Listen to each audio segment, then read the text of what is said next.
Hello everyone.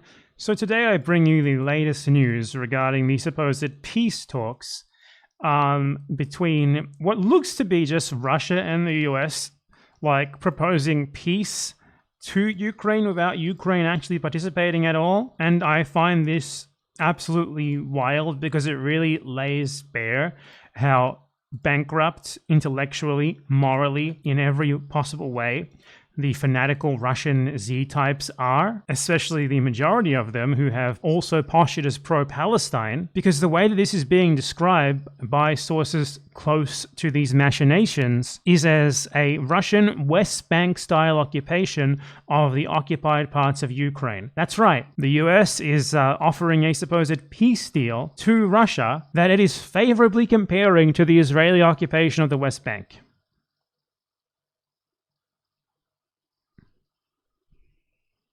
As this article says, the US and Russia are set to suggest a West Bank-style occupation of Ukraine as a way of ending the war, according to the London Times. The suggestion was put forward during discussions between President Donald Trump's envoy, Steve Witkoff, and his Russian counterparts. A source of insight into the US National Security Council told the paper. Witkoff, who also serves as the White House Middle East envoy, reportedly backs the suggestion, which the US believes will solve the issue of the Ukrainian constitution prohibiting giving up territory without organizing a referendum, while Ukrainian President Volodymyr Zelensky has rejected any notion of ceding territory.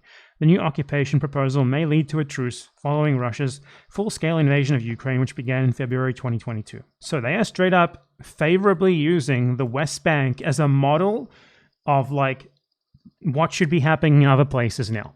They are referring to it as a model to be followed in this case. So basically, the compromise that they are suggesting is that Russia gets to basically functionally govern and annex all of the occupied parts of Ukraine, and Ukraine doesn't have to technically say that it has done so.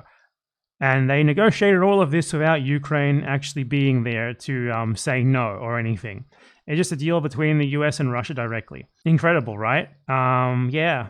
With a governor, with an economic situation that goes to Russia, not Ukraine, but it'll still be Ukraine because Ukraine will never give up its sovereignty. But the reality is it'll be occupied territory and the model is Palestine, the source added to the paper. It's absolutely insane that they think that Ukraine would ever accept this. There's no fucking way they would ever accept this. Who would accept this? Rightfully so. Who would ever accept such a thing like this? You know, it's not like the situation in the West Bank now was ever accepted by the people who it is inflicted upon. They never signed an agreement saying, oh yes, we accept you doing this to us for 60 years. It is something that was forcibly done to them. And in this situation, they are seemingly genuinely expecting the Ukrainians to just sign off on this when surely they fully well know precisely what this means for them.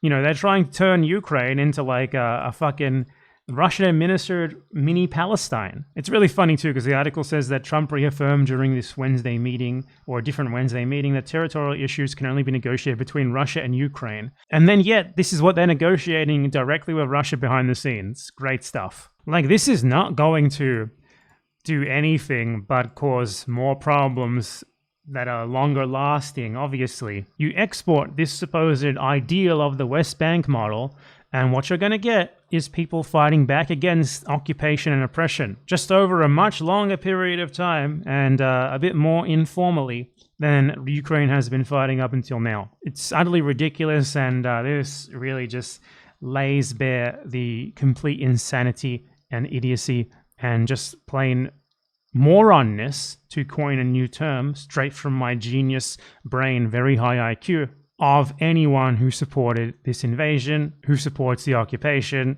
who talks about how it's anti-imperialist or whatever. Fucking total morons. And I want all of you gone from this channel. I never want any of you watching any of my videos ever again. I already didn't want that, but I just want to reiterate that here. If you ever accidentally found your way here, you're not welcome here. Leave. You're going to find yourself, slowly but surely, welcome in just as few spaces as Zionists are as time goes by, because ultimately, that is what you are going to look like more and more as time goes by.